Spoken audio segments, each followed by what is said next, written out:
want to welcome everybody to our platform. I'm Keystone and this is Redbone. We launched this platform as a way of speaking to the people from a point of view that we feel may have been overlooked or just not heard. It seems to be a lot of interest in the city of Pakoima, a few miles north of Los Angeles. Our story is too complex for just one point of view. We decided to give you a full insight into our hometown, Pacoima, California. We're going to get into our history, street culture, politics, sports legends, and music legends. From the sometimes bitter, sometimes sweet relationships between the blacks and the Pacoima Latinos, to the contentious interactions with the Foothill Division Police Department.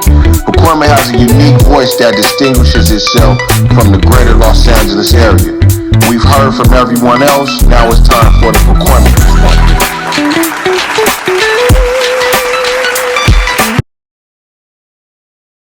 All right, here we go. Another show, y'all. Keystone, Redbone, Stone and Bones, Pacoima Perspective. Once again, and today we got special guests. Of course, we got the Chemist Craze, Be Crazy with us. And today, man, the legend of the Felix Shop. We got Scotty D Spencer. This is a big man. I look at it like this. This is like our first like celebrity level type cat. And Really? I see how you looked, but I'm telling you, when I looked at that Felix Shop story, I said, wow, it got me I was kind of like Redbone. Are we ready for this? Cause do you see yourself as a celebrity? I gotta ask you that. Cause you were so humble even in the documentary. Do you see yourself as a celebrity? Nah, because I didn't have no mentors, so it was never like, nah, I never have. I'm just a regular person doing regular stuff. Um, and like I told you guys earlier, it's under God's divine destiny. I haven't got a chance to cross paths with all these people, and I humble myself, because I was looking at a whole bunch of time in prison, and I just changed the other lane. I just jumped in the other lane, and and it worked out. It worked out to this day. When you guys are talking about celebrity status, man, I done been around Madonna. I'm gonna tell you, I mean, I ran into Pam Grier working a movie called Original Wow, Gangster. wow. That's the kind of stuff. That's my celebrity stuff. Them old oh, people that was before me, those are celebrities. Pam Grier, the Hammer, what's his name, Fred Williamson. Them was my guy. Oh, And yeah, man. then I shook hands with Janet Jackson. I tried to get a hug, but she moved back because, during the Velvet Rope days, I worked that album. Right. But yeah, it was just a trip, man. That I never had no intentions on being a celebrity. Even though I was going to school from LA, we was the first ones to get bused from LA to the Valley. And every time we Okay. get on that freeway, we rolling. And I would always see Capitol Records, and I would always say, "I'm going in that building. I'm gonna get up in that building." And I ended up being in Oh, that that's building. deep. That's why I took That's King T. deep. King T got a few deals up in Cal. So So yeah, we're gonna get let's to start from the that. beginning. Run through But them questions that you guys I shot. want Them to I questions. want to ask you. I want to ask you first of all where were you? What year were you born and where were you born? I was born in 1962 in a place that's made famous by this guy named Jerry West. The symbol on the Converse tennis shoe, Mr. Jerry West. Wow. Jerry West is from Morgantown, West Virginia. So I'm a mountaineer. We came. I was staying with my grandparents out there. My granddad, he was like the first black sheriff in our town, and my grandmother was a bootlegger. You know what a bootlegger is? That's the people. Yeah. My granddaddy had it was called a beer garden, but it's actually a juke joint. You know what I'm saying? They go partying, snapping their fingers, getting drunk, fighting, cutting up each other. Yeah. But he was the sheriff, and my grandmother was a bootlegger on the weekend. So me and my girl cousins and all my cousins was older than me. All of them. I'm the youngest one. And my mom was going to college and all that, moving around doing her thing. And she met this guy and they got married and they moved to California. My granddad didn't want me to go. Grandpa was like, Okay. nah, you taking everything else, you ain't taking my grandson. So I stayed with him back there. My mom came to California My granddad died, so she came and got me. We came back on the train to California in 1969. Culture So shock. you was probably like 7 years old. About 7 or 8. But make a long story short, it was a culture shock for me, man. You know, I'm coming from the sticks to the bricks. Whew, whew, whew. I landed in the concrete jungle of South Central Los Angeles on Wow. 111th and Budlong. You know, Oh that's kind of like wow. the area where the West Side Crips and all that stuff was. They had just was starting it. I'm coming Okay. off the Black Panther era. But my family was all, political people. My plate aunt is Maxine Waters. My mom helped Maxine Waters start the Head Start stuff and all that. My mom was big in LA. She ran these apartments at the end, at these apartments called the Millers. They turned them into a thing called the Miller Gangster. But my mom was the manager of that. And it was like 42 single family, 4-bedroom homes. So everybody had a big family. So my family happened Wow. to live in it. This is on 120th and Central, where the Millers are. So, but we all was family. I know all the original. Every last one of them dudes original. Played football with them, baseball, stole hubcaps, radios. We even bottle hustled together. Some of them dudes I bottle hustled with back in the days, you know.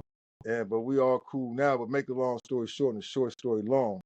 Uh, uh, and I went to junior high school in Henry Clay. My dad had a house on 111th and uh, in between Western and Normandy. That's in the original block. And he had a pool. Your dad came from West Virginia also, or are you talking your stepdad? You My call him stepdad, dad. my stepdad that Okay. married my mom, they was out Right. in Right. California. And that was, man, you heard what I said, my dad. My daddy wasn't Right. about me. Right. Right. That man Right. raised me, showed me how to be a man. He showed all of it. He just passed away recently too.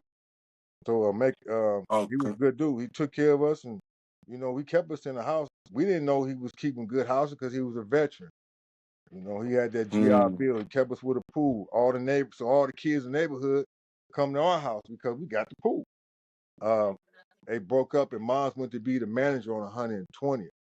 I even lived on 140th for a little while. We had a house on 140th and Avalon. That's in the 135s and what do they call themselves over there? Well, it was a 135 when I was growing up when we lived over. And the Okay. Smacks too. They was a Smack. That's part of the little gang. But a lot of them guys I end up running back into them, later. I went to Avalon Gardens. That's where D.L. Hughley went. Uh, I went to I went to Century Park in Inglewood. I went to Henry Clay. I went to Woodcrest on 111, right down on 102. Those all middle schools or elementary schools? This is Elementary. still elementary school. The 3 elementary schools I went to was first one was Woodcrest. From Woodcrest to Avalon Gardens, from Avalon Gardens to Century Park in Inglewood. I graduated from there. Then I was living on 111th and Dinker, so we had to go to Henry Clay. So I went to Henry Clay, and that's Okay. when things start opening up for me. I was a football star. I played football all through Pop Warner. So I didn't all the Okay. gangs. So we had blocks. Every block would play football. Every block would What play team, baseball. Scotty? Huh? What Pop Warner team? I played for Gardena. Okay, okay. All the Gardena High School, all doing Pop Warner. And then they try to. We were so good. My coach, when we was going into junior high and going and trying to go to high school, he was trying to recruit us to go to Carson because he ended up being the coach for the Carson team. Then he went to Dominguez. I didn't want to do all that no more. I don't know what it was. I fell in love with that gang stuff, man, and making money. I didn't want to play no more football. There wasn't no money in football no more. So when you were around at that time, was Tookie Williams and Raymond Washington and them guys on the streets back then? Yeah, definitely. So, okay, from junior high school, I went to Henry Clay. I got kicked out of Henry Clay with this Miller gangster dude named Sammy Cash. He wasn't a Miller gangster then. We was called the Outlaw. Where we lived at in the Millers, it was all family. So we would do a lot of family. My mom made us do family stuff. She had a recreation center, so we all knew each other. But I rode with these guys down the street from Carver Park because my grandmother had 2 houses down in Carver Park. So we would go down there frequently. They had a pool. They was the only ones in that area with a pool. So and maybe a half a mile, north was the Nickerson Gardens. So I lived like right across the street from the Nickerson Gardens. We was called the Crossroads. You had Ujima Village across the street, the Nickerson Gardens on the other side, Compton on this. It was like I was right in the middle of the crossroads. That's what we Right in the called the middle of crossroads. everywhere. Huh? Everywhere. Everything was right there where I lived on 120th and Central. Was called the Crossroads because like a half mile either way, you'll be in a different area. So I graduated from the ninth grade um, by coincidence because of gangs. When I first got down there to Compton, because I got kicked out of Henry Clay, couldn't go to no more LA City schools. They made me go to school in Compton. I go to Willowbrook in Compton. And I knew a lot of the guys from already there because where I lived at, my grandmother being from that neighborhood from Carver Park. And that was a trip because my first day of school, man, I got kicked out because I went with these guys, hanging out with the wrong people because they thought I was somebody else and they wanted me to join their little clique, and we all got kicked out for fighting with my cousin's gang at school. But the principal his name was Mr. Freeman. I think they made that movie. What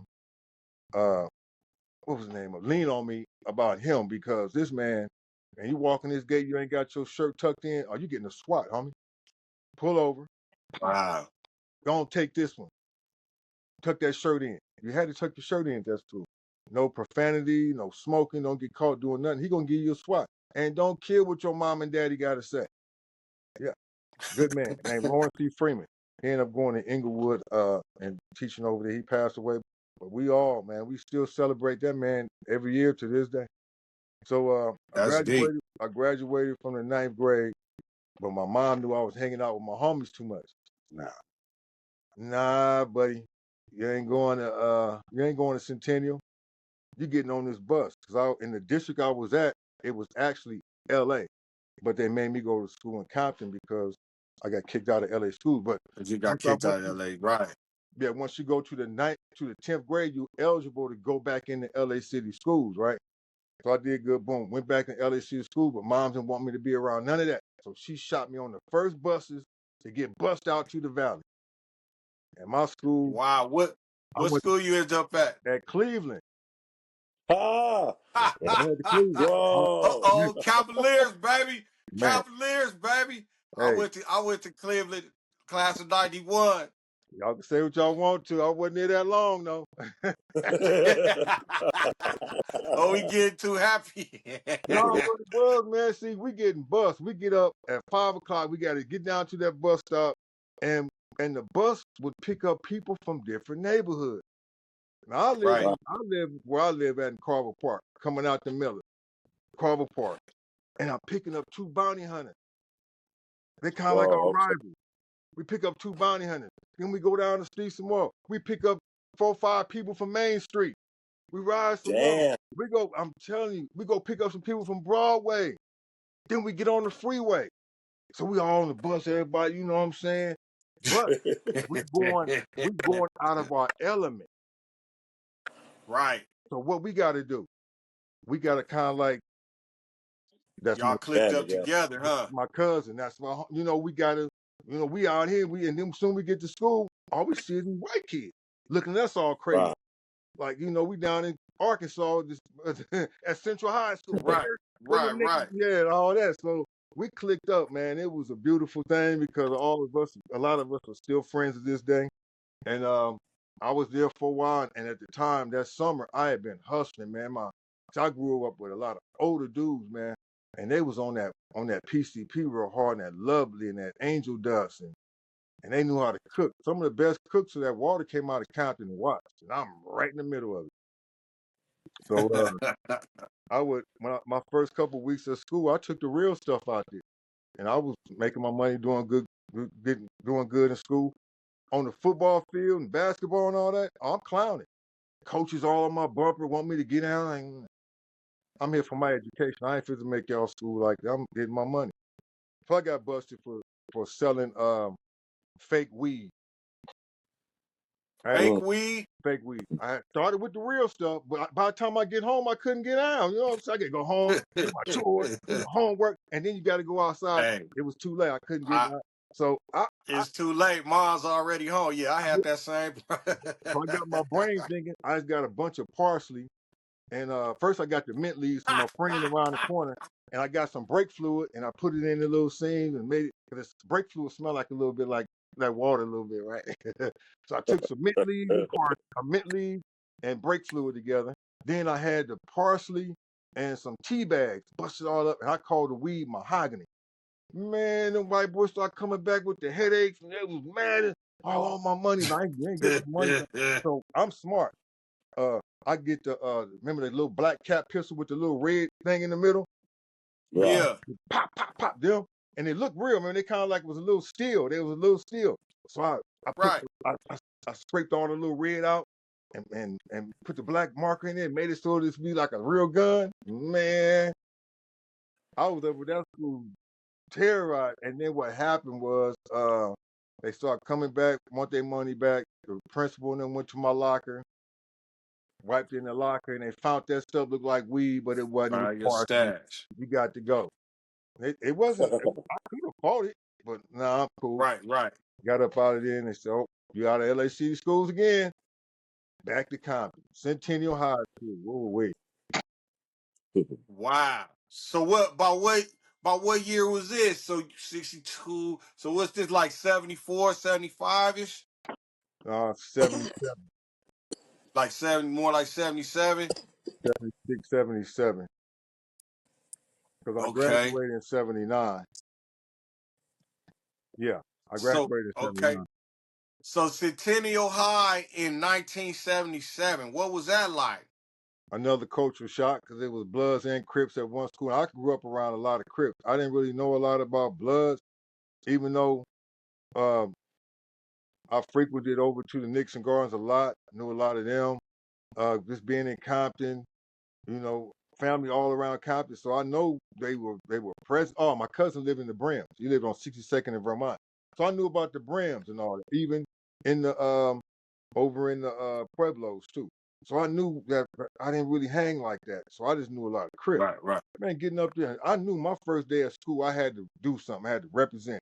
I get up there and got kicked out my second day of school because I took a gun to school, a shotgun, a 14 rifle, because these dudes try to punk me, man. Because my locker, not knowing, unbeknownst to me, I don't know that this side of the campus is the Bloods and this side is the Crips.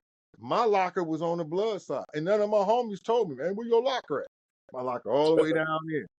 So I went to my locker, put my tennis shoes up. We dressed nice. Back then, see, the thing is what these little boys run around and sagging, ass hanging out. Man, we didn't do all that. We wore Stacy Adams. We was creased up, smelling good, hair done. Girls, we was trying to do that. We was fashionable. We was fashion Right. gang. So I would take my tennis shoes, put them in my locker, and this big old buff dude from the football. I ended up meeting him later on. We ended up being cool to this day. And he tried to punk me. I said, all right, don't worry about nothing. I'll be right back. Went outside, pulled that 14 out the bushes in front of the school. Came back in with that long trench on. What you want to do now? You want to bump now? Boom! And I didn't kill him, but them buckshots got everybody in there. And I was You actually pulled the trigger? boom. Straight to juvenile hall. He came and got me from my mama house, man. Came and got me. They couldn't prove it because nobody didn't really know who I was. But him, they look in the yearbook. I'm not in the yearbook because I wasn't near the year before. So I'm not in the yearbook. They couldn't identify me, but they came and got me anyway because of my name. Came and got me, took me to juvenile hall. My probation officer told me, look, man, Firestone Police Department. He said, look, keep on, you do one more thing. You going to YA, buddy. Wow. I kept my nose clean for a little while. Then I start thinking, like, you know what, this gang thing, we ain't getting nothing. I'm hustling with the homies late at night, sneaking out the house, stealing my mama car, jumping in the car with my old dude. We going out there to the valley where I know about the money at. This out this way. It's all Glendale. All this stuff is away from here. We gonna get it. We ain't gotta go all the way to Pakoima. Way out. We can go right here. So we start doing that, going to the airport, getting money, and I get busted again, man. at school, and well, I came back to the school with a stolen car, and my partner jumped in my stolen car and wrecked the stolen car. They say it's my car. It was never my car. It was a stolen car. He thought it was mine, but they got me for a DUI. I go back to my probation officer. He said the same thing again. Look, man, I'm gonna give you one more time because you got cool grades. You're going to YA. So I'm at school. I got my notes. And I even go to the senior square in front of everybody, the Bloods and the Crips. I mean, I got a lot of friends, a lot of homies. And I have my rag. I said, look, I ain't cripping no more. Drop my rag. I'm letting y'all know that right now to this day I'm pop locking. He said he pop locking. I stuck to that. And the principal and the dean said if I do it, they would give me a room to do my stuff. Man, Right. I ended up having Salute. I had one blood dude from West Side Piru. I had three dudes from Corner Pocket. It was me and my nephew. He was from Mona. I'm from Carver. It was, man, we had a good group, man. We had a manager and everything. Matter of fact, the security guard at our school that hated us. He was a blood. And his name Mr. Harper. Harper was like, he was from West Side Piru, but he hated me. But he ended up being my manager, man. Turned me on to another lady that managed us more. Wow. We had shows all over the place, all in Vegas and all that. So I get Pop locking? pop locking. We was all on the Gong Y'all Show was and everything. pop locking? On the Gong Show. We was everywhere. We was doing it like that. Yeah, I was pretty good. Damn. I was pretty good. So this is the funny part about that right there, man. Me and my nephew, we in the parade. We pop locking for the band. I used to play the flute up in there, one of them instruments, but we ended up like, we're gonna dance for the band. With a major, the drumettes and all, we up in front of them, getting it in. Man, Right. I pulled that torch out to make it go poof with the flame. Police swoop, whoop, got me and threw us in the car in front of everybody. The band major and all of them, man, what y'all doing? Almost, they took us in the Nicholson Garden and dropped us off. Hey, here goes some Crips right here. Man, what you doing? Damn. So the bounty hunter's looking like, hey, y'all go on, do y'all thing, get up out of here. We see what they just did. Right. You know what I'm saying? So that's Wow. another path.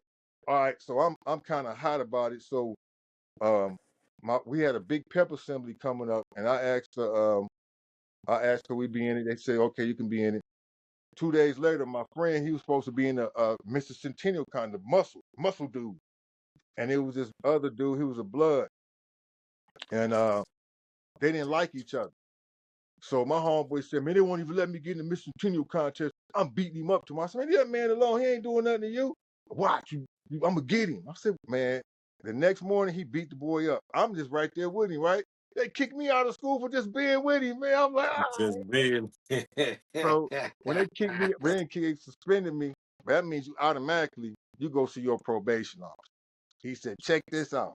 You fit to go to YA. I said, nah, man, I got good grades. It wasn't I told him it wasn't my fault, right? So what he did, he said, look, I'm gonna give you a choice. You can go to Job Corps. I said, what is that? He said, oh, you go there, get your education, blah, blah, blah, blah, blah. And there's girls there. I said, okay. What's the other choice? Oh, you going to YA. I already know what YA is. I ain't been to Los Virginians. I ain't been to Silmar.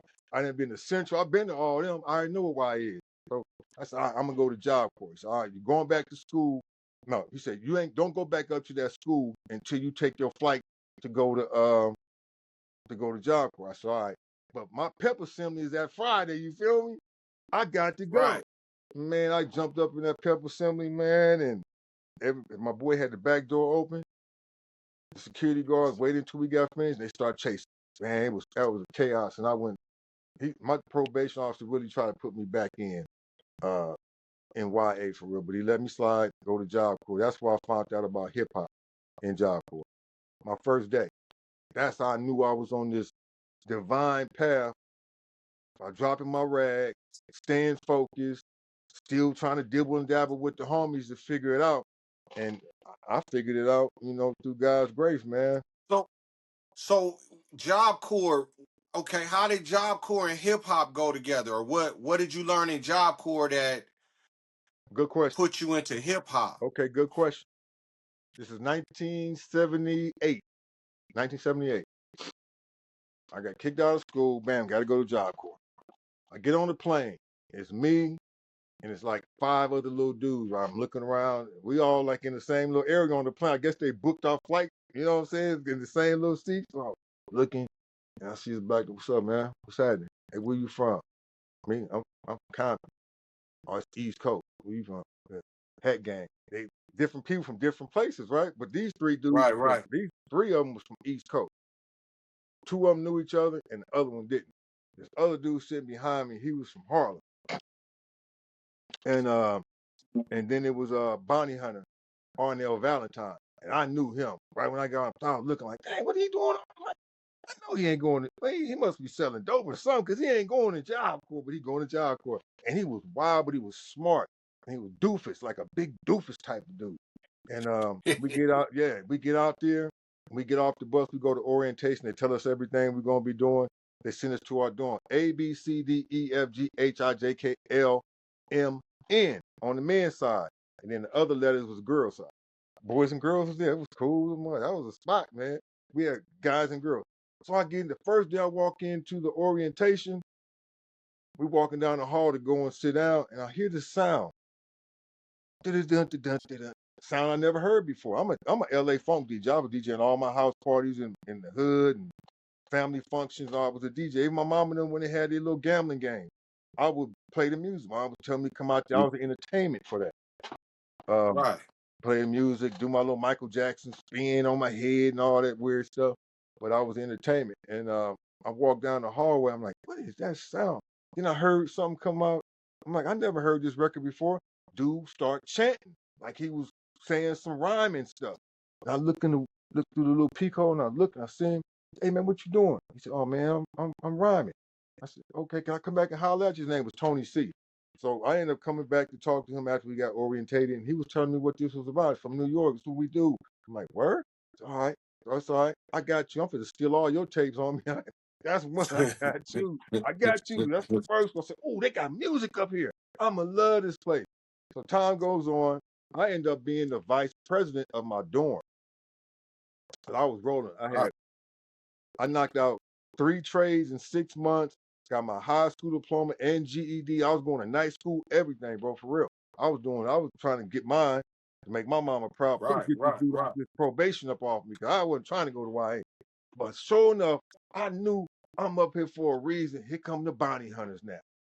The real ones, like, I mean, Sam Thornton, like I said, Arnell Valentine was up there. Donald Beasley was already up in there just running that thing. I'm like, these ain't my. Me and Sam end up being just like this. He's bounty hunter, notorious. Just Google that dude. And he's I made him the president of the dorm. I didn't want to do the president. But the first day he came in, I had to let him know what's happening up in here. Yeah, man, I'm vice president. I'm the one to give out the job. He said, what's my job? In front of everybody. So what's my job? I said, you got the toilet. Oh, I ain't doing that. He tried to do his little cuss. I said, no, hold up, homie. Don't worry about I got you. We're gonna work this out. Work out nothing. We toilets. I said, come on, man, I'm gonna come with you. I just wanted to see if he was gonna, get down. If he was there for real, if he was there Yeah. to be a distraction. Right, Because right, I had right, the right, juice. right. I had juice up in that campus. Like that's why I ended up being vice president. I was part of the council. It was 12 of us in the council, and I was part of the council. And me and him became so cool. I got him in the council. I got him in it. Man, I'm talking about our dorm president, our dorm, like the person that's over us. He would put us in his trunk on Friday night and take us off campus with him, bro. We go to the nightclub. So Yeah. so Job Corps was kind of like a school type of atmosphere. Y'all went to school and stuff like that. Yeah, I would encourage any kid, man, anywhere from like 12 on up, 13 and up, just go to Job Corps. You get a place to stay. You eat every day, breakfast, lunch, and dinner. It's better than jail, and you get a trade. You can take up anything from cosmetology, uh, any trade you can think of: air conditioning, heating, welding, plumbing, cooking, baking. It's every trade you can think of. Wow, Counseling. Like I said, wow. I got 3 trades in 6 months. I ended up staying for more than a year, and I got about 6 trades. I was up there for real. I went to college. Hey, I went to college too right. up Hey, there. Mhm. Stone. Yeah, Stone. Hey, yeah. T-Bone and Darrell and them, they did the same thing what Scotty did. The Job Corps, that's the real deal. I wish I would have went, could have changed the difference, but yeah, the But real I didn't go. they See, they gave got. They have them. They have all boys. You don't want to go. You want to go to one that's going. You're gonna be comfortable. You want to go to the one right. that's cohabited. Co-ed. Okay, yes And that's sir. why Co-ed. I'm glad that my counselor made me go to that one. It was in Utah. Woo! It was cold in the winter. I was going to ask you because you said you Utah. got on a plane. I was going to Yeah. ask you what Yeah. state you ended We, up we in. we went to Utah. We went to Utah, Clearfield, Utah. It was right there by Ogden and Salt Lake City, man. And I stayed there for And you say they had clubs in Utah. Y'all was at man, Utah look, had clubs. It wasn't Mormon. It my wasn't Mormoned out. yeah, it was. But my counselor over us, he was a grown man. I think he's like 20 something maybe, but he was in the military. He was in the military, but still working with us. The little side Right. hustle. We was going on a military base with all the girls coming to the On the military base. military. Right. Right. We Okay. jumping in. He had his own spot too. Oh man, we was kicking with that man all weekend because we ain't got to check in with nobody but him. We had a ball. Right. We ended up being like the 12 of us was we were all counselors. And one day we all got together, and the big person over the campus, the warden, I guess you call him the warden. He wanted to congratulate us. You 12 go out there, y'all have fun, and gave us like $100 to go to like McDonald's with him. Man, we went and got liquor, you know. And look, and everybody who was on the council was a hustler. Like we got dudes, man. It was one from Rolling 60s. It was one, two bounty hunters, the Hat Gang dude, four people from Compton. It was man, it was a good crew. We had and everybody was Right. Right. we had all the weed, all the girls, we had everything, all between us. And we go out and this one dude, we told him, matter of fact, I think it's Suge's nephew, Ronald and Donald. They Donald ended up saying, all right, we cool, let's go on back, y'all. All right, everybody get everything out of here. No beer, everything gone. But why he trying to stash? He stashed some stuff.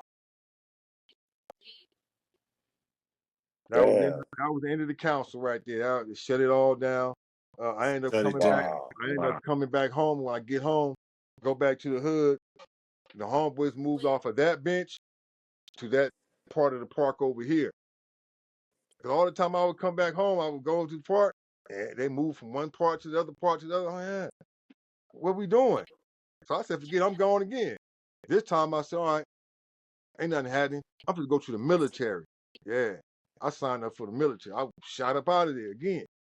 Yeah, went to the military. And before I went to the military, I had just hooked up with this group called the Soundmaster Crew. The Soundmaster Crew is out in well, remember I said the boy Tony C was talking about the rapper. Yeah. Well, we The had rapper. Yeah. we were the only job corps that had a discotheque. They had just built our discotheque. We used to have our dances in the gym, but they finally finished up our discotheque, so they would let the LA DJs DJ and the New York dudes DJ. When the New Yorkers got on, they would be on there doing all their little B-boy stands and all that. We up in there crip walking and blood stomping. You know what I'm saying? We doing what we do, but we pollinizing. We learning each other's Right. culture, and I was into the culture then, especially the music stuff. And so I was just sucking up everything, stealing all the tapes and borrowing the tapes and copying all the music I could get. So when I go home, I'm gonna be the best DJ in LA because these people ain't LA ain't never heard this stuff that we playing up here, especially when Right. Do you remember what groups them New York dudes was listening to? What like Funky 4+1 and yeah, Crush, Funky Four all Plus that kind of One. stuff? But this is what I got out the whole thing. This dude, the dude Tony C, he went home for Christmas before we went. The New Yorkers would go home first, then they come back, and then we would go home. LA would go home for Christmas. So I'm collecting all my tapes I can get before I come back to Jocko. So um, he come back with these test press of records, and he said, "Look, man, take these right here back to LA with you and see what you can do." I'm looking at the cover. It says Jimmy Spicer, Super Rhymes. You ever heard of that song called Super Rhymes? Super Rhymes is one of Oh, the longest verses you gonna ever want to rap.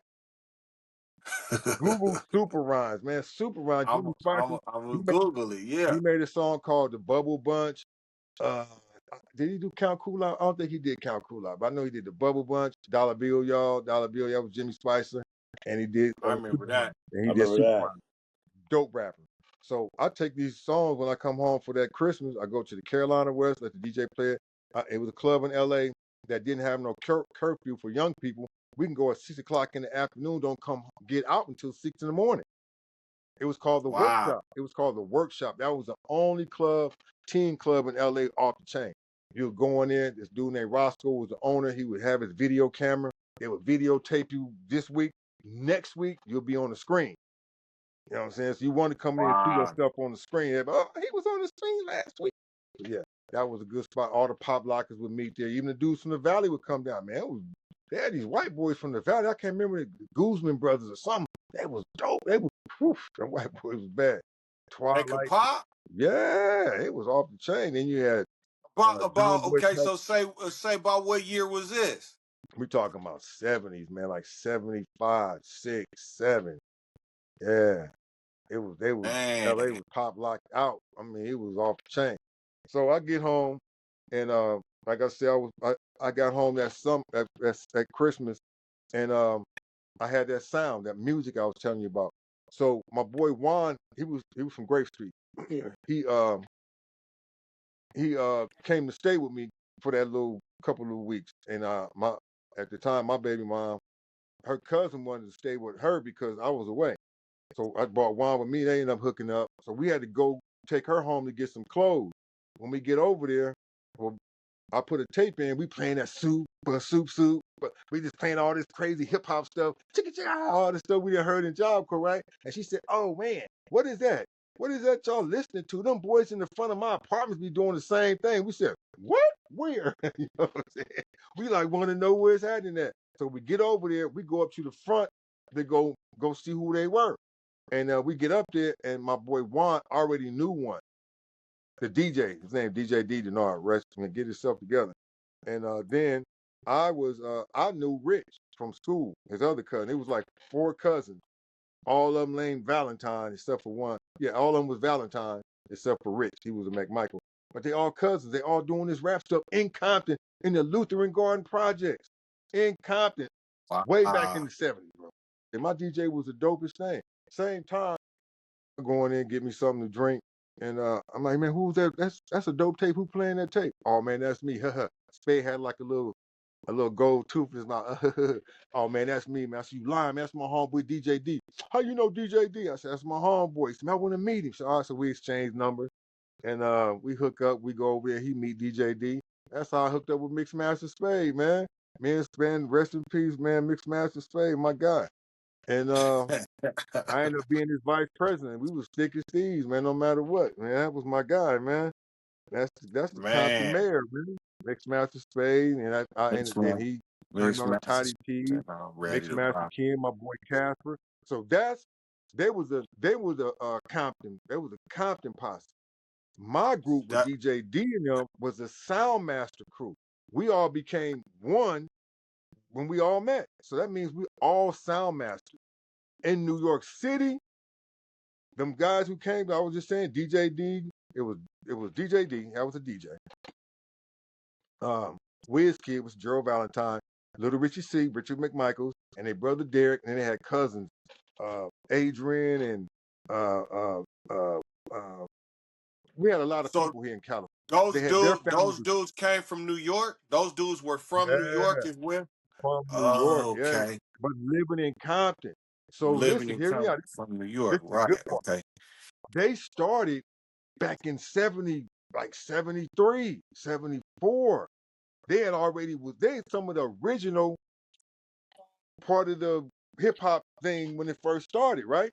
Right. So look, I went there about 6 years ago just to solidify that they came to Compton and opened up a chapter. We all been friends more than 40, 50 years, bro. All of us. Ain't that crazy? For That's all of us to crazy. still be friends, coast to coast, doing the beefs and all that stuff, and we still so we made a documentary of what they wanted me to do. When I went out there, I got it all on videotape. It's dope. It's crazy. I go out there with my Compton hat on, my Compton Soundmaster crew shirt on, and it was thousands of people, and we walking right. They looking at Compton. You can see that. You can see people looking like, who is it, Compton?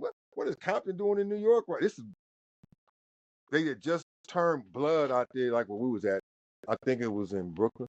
Where was we at? Um, well, we went to Castle Hill Day. The Soundmaster started in Castle Hill. Okay. The group, okay, the leader of the group out there was DJ D, DJ Peel, and this dude named Just Ice. Have you ever heard of Just Ice? Just Ice? Yes. The Yes. original Yes. gangster, the hip Yeah. hop gangster. Well, Yeah. he's Going way he's back and all that. Yeah. Yeah. exactly. If you listen to that song, he gonna say the Soundmaster crew. He gonna say the Oh. sound. Even KRS One says it too. Okay. KRS One because he's on the same song with him Right. on the Take Right. Me Way Back. So KRS One said the Soundman talk about the Soundman. That's us. So that's the New Yorker. But he opened up a chapter in Compton in 1979, which I'm a part of. One of the originals who started it. Yeah. So I went out there to solidify. Yeah, he did do this. We made a documentary, and by me being a sound master, that means DJ Pooh, King T, DJ Aladdin, Dub C, all them dudes, they sound masters too because of my affiliated with me. DJ Vegas, Mixmaster Ken, Toddy T, all of us are sound masters. Mixmaster Spade, all of us are sound masters. Wow. All right. So I went there and I solidified that. The documentary is so, I got it. They ain't put it out. Y'all don't know why they ain't put it out, but it's so dope. I represented the whole West Coast for the Salute. sound master. Salute. Salute to Then that, man. so we That's bringing it back to crazy. we're gonna squeeze it up to the close now. When I get to the all right, I'm in the Yeah. military, right? Okay. I'm in the military. I take off. While I'm gone, stuff is still happening, but before I leave, I'm with the Soundmaster crew. We had this dance. I had already signed up for the military. They don't know that I'm about to leave. We ain't making no money. These little dances, I'm not selling no dope. I can't do it no more. I got a baby girl. I already know what's gonna happen. If I get busted, I'm gonna lose some time. I got Right. too many homies be going time. I ain't no money in that. So I say, okay, I'm on my way to the military, but the week before I go to the military, we had a dance. And Uncle Jam's Army had just had their dance. So I said, give me some flyers. So I take off and I go to Uncle Jam's Army dance. When I go there, uh, I get in, I'm passing out flyers. And one of the big old security guards caught me. Man, you can't be passing on the flyers in here. And he trying to like hold me up. I said, I'm ready to go, man. Put your hands on me, man. I'm gone. So the dude that run it is always named Roger Clayton. Ended up being my brother, man. Roger Clayton, man. Me and him, man. That was all God That, again. that's who Why would I started. He started Uncle Jam's Army, right? Yeah, exactly. But he come running up on me, man. You can't be passing out no flyers on my place, dog. I said, all right, man, I'm gone, man. Hey, but do you know who this is on this flyer? I said, yeah, that's my group, Soundmaster crew. Now look, I had just put them in a rap contest at Lonzo. He had just opened up his club. Remember I told you about the workshop, the kid club, Yes. no curfew, go Right. in at 6, come out at 6 in the morning. Right. Well, LA has started the curfew, so they was going to shut down, and Lonzo had opened up his club. So when Lonzo opened up his club, Julio and Spoonie C were a group. Then I had Little Richie C and Wiz Kid was in the group, but the DJ for both groups was DJ D. Oh, also Juan. He was a solo artist. But all these are my groups. Now we going to the eve after dark. So now, were you more like the manager, or were you the DJ, or what?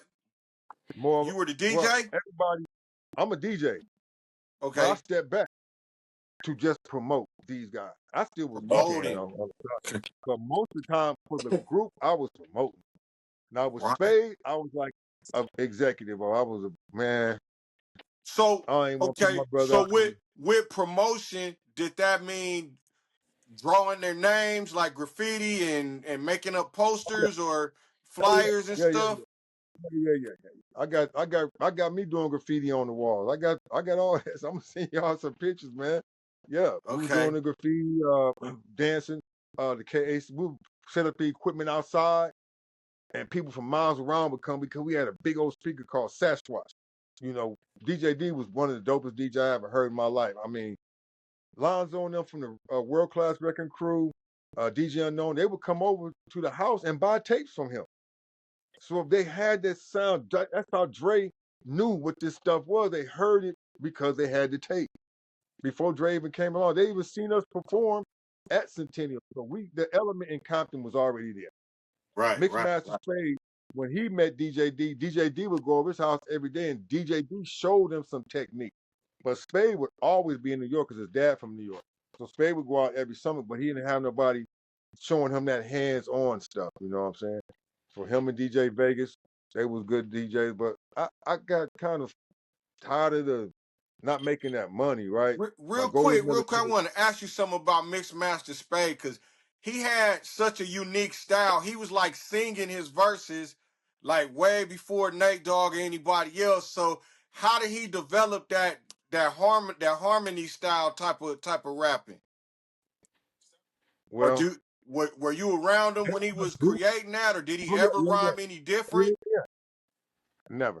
It was a group out of New York. Uh, what was his name? I think his name was Shoe B. His name was Shoe B. And I think it was like I think he either was a part of Spade family or Spade kind of like it knew him. But he would always be walking down the street with Joe boxing. You know, that was his style. That was Shoe B's style. Right, And but Spade he just made it his style, made it his own style. right, There's a right. few records out there with on it's like a funky 4+1 and stuff like that. Uh-huh. You know, it just wasn't out here yet. It wasn't out here, so that was a great thing for him to do because like I said, his father and them was from New York, but his You're grandmama and them was living out here in Compton.